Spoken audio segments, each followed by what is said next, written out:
নেহযৎ কর্মায়ন ন বিরাগায় কল্পতে। কর্ম কেবল আমাকে ভোগের দিকে, উত্তরোত্তর ভোগ বৃত্তিকে বাড়িয়ে যতবার জন্ম নেব খালি ভোগ করব, এদিকে কর্ম যদি নিয়ে যায় তাহলে সে কর্ম শুদ্ধ কর্ম হলো না।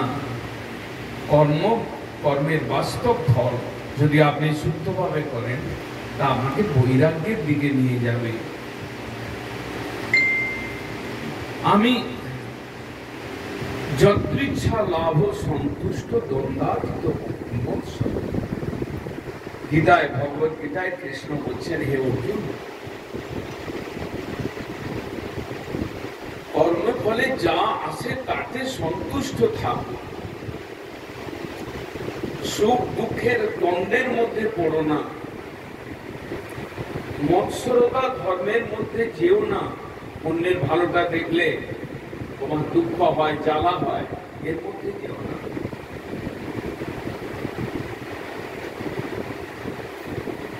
যদৃচ্ছা লাভ সন্তুষ্ট দ্বন্দ্বাতীত বিমোৎসব সমসিদ্ধাবসিদ্ধ উচ্চ কীর্তাতি ন নিবদ্ধ।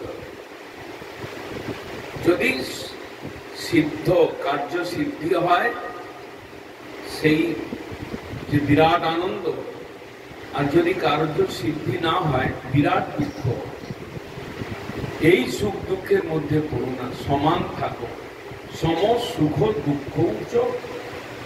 যিনি সুখ দুঃখে সমান থাকতে পারেন, যিনি যা পান তাতেই সন্তুষ্ট থাকেন, যিনি অন্যের ভালোটা চিন্তা করেন, অন্যের ক্ষতি চিন্তা করেন না, তাহলে বুঝতে হবে তিনি শুদ্ধ কর্ম করেছেন।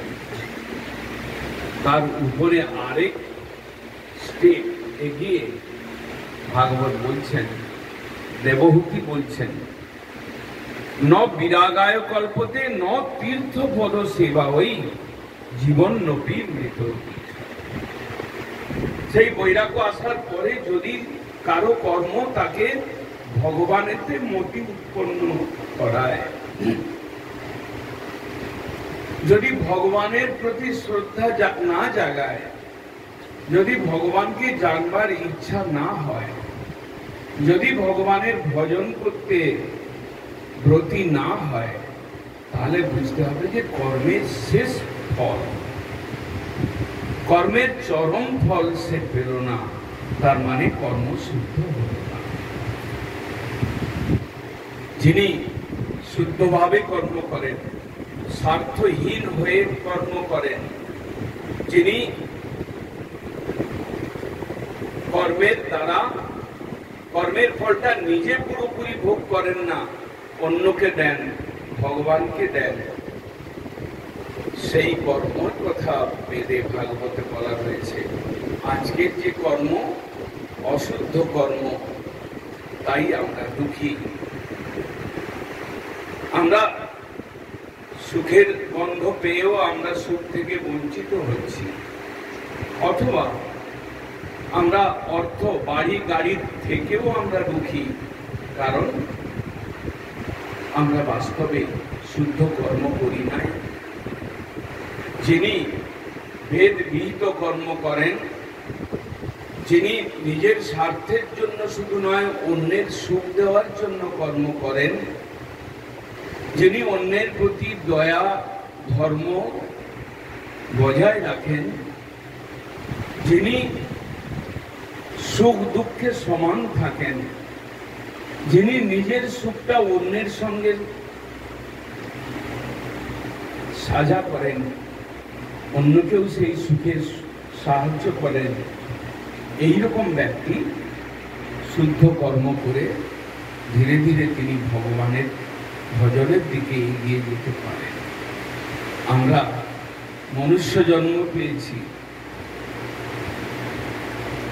আমাদের হোশ রয়েছে, আমাদের চেতন বৃত্তি রয়েছে, চেতন বৃত্তিতে আমরা সকলের উপরে। সেই চেতনাটা কি?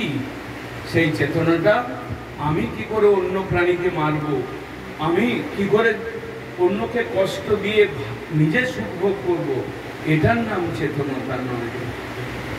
চেতনতা মানে অন্যকে কষ্ট না দিয়ে আমি বেঁচে থাকব। চেতনতা মানে আমি আমার বুদ্ধিকে অন্যের সেবায়, অন্যের কার্যে, অন্যকে সুখ দিতে লাগাবো। চেতনতা মানে চেতনের চেতন যে ঈশ্বর আমার হৃদয়ের মধ্যে অন্তর্যামী বসে রয়েছেন, সেই অন্তর্যামীকে সম্মান করব, তাকে আদর করব, তাকে প্রীতি করব, তাকে ভজন করব, তাকে জানবার চেষ্টা করব। সেই পর্যন্ত যাওয়া মানব জীবনের একমাত্র কর্তব্য। নতুবা আমি বিরাট কার্য করলাম, আমি বিরাট চাকরি করলাম, আমি বাড়ি বানালাম, আমি সংসার করলাম, আমি ছেলে মেয়েকে মানুষ করলাম, আমি সবকিছুই করলাম, কিন্তু আমি ঈশ্বরকে জানলাম না, ঈশ্বর ভক্তিটাকে বুঝলাম না, আমি ঈশ্বরের প্রতি শ্রদ্ধা যেটা অর্পণ করা দরকার আমি আমার কর্মফলকে অর্পণ করলাম না, বা ঈশ্বরের ভজন করে তার ঋণ শোধ করলাম না, তাহলে শাস্ত্র বলছেন, ভাগবত বলছেন, কপিল দেবের মা দেবহূতি বলছেন, জীবন নপি মৃত বিষ। জীবিত থাকতেও তিনি মৃত, জীবিত থাকতেও সেই মানুষ মৃত। মৃত বডি এবং জীবিত একজন মানুষের সঙ্গে তফাৎ কি? চোখ, কান, চুল, নাক, পা এগুলো রয়েছে মৃত দেহের মধ্যেও, আর জীবিত ব্যক্তি একটা তফাৎ, মৃত ব্যক্তিটা পাহাড় নাড়তে পারে না, আপনি পাহাড় নাড়তে পারেন।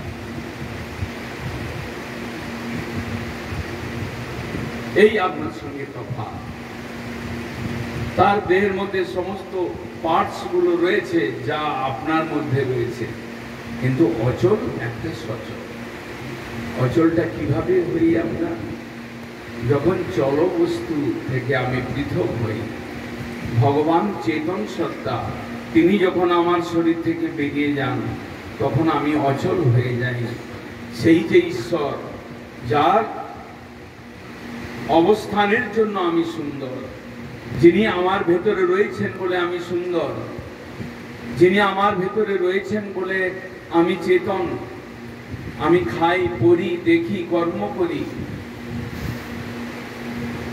সেই যে আমার ভেতরে যিনি রয়েছেন সুন্দর, সত্যম শিবম সুন্দরম, এইরকম একটা যে তত্ত্ব আমার ভেতরে রয়েছে, তিনি চিরন্তন সত্য, তিনি শিবম মঙ্গলময় তত্ত্ব, এবং সুন্দরম তিনি হচ্ছেন সর্বাধিক সুন্দর।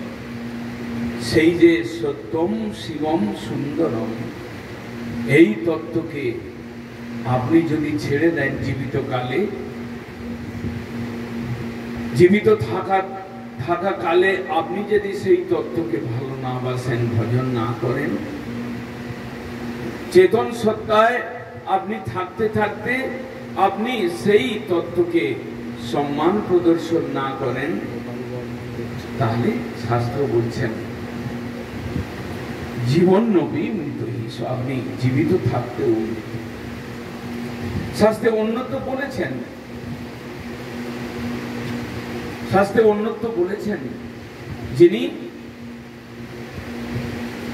ঈশ্বর ভজন করেন না তিনি আত্মঘাতী। ঈশ্বরকে ভজন যিনি না করেন তিনি আত্মঘাতী। ঈশ্বরকে বাদ দিয়ে যিনি চলেন তিনি জীবিত থাকতেও মৃত। এইসব কথা শাস্ত্রে বর্ণন রয়েছে, কিন্তু আমাদের বুঝবার সময় নেই, আমাদের গীতা ভাগবত পড়বার সময় নেই, সাধু সন্ন্যাসীদের বাক্যকে শুনে জীবনে ভগবানের দিকে এগিয়ে যাওয়ার সাহস নেই, তাই আমরা দুঃখী। ভাগবত বলছেন আনন্দের ভান্ডার যিনি আনন্দময় যিনি, তাকে আপনি বাদ দিয়ে এ সংসারে কখনোই চিরসুখী হতে পারেন না। আপনার জীবনে যতই সুখ আসুক না কেন, একটার পর একটা দুঃখ, জ্বালা, যন্ত্রণা আপনাকে অসুবিধা করবেই। তাই সময় থাকতে আমাদের হরি ভজন করে নেওয়া উচিত, সময় থাকতে ঈশ্বরকে জেনে নেওয়া উচিত, সময় থাকতে ঈশ্বরের সেবা করে নেওয়া উচিত। বাঞ্ছা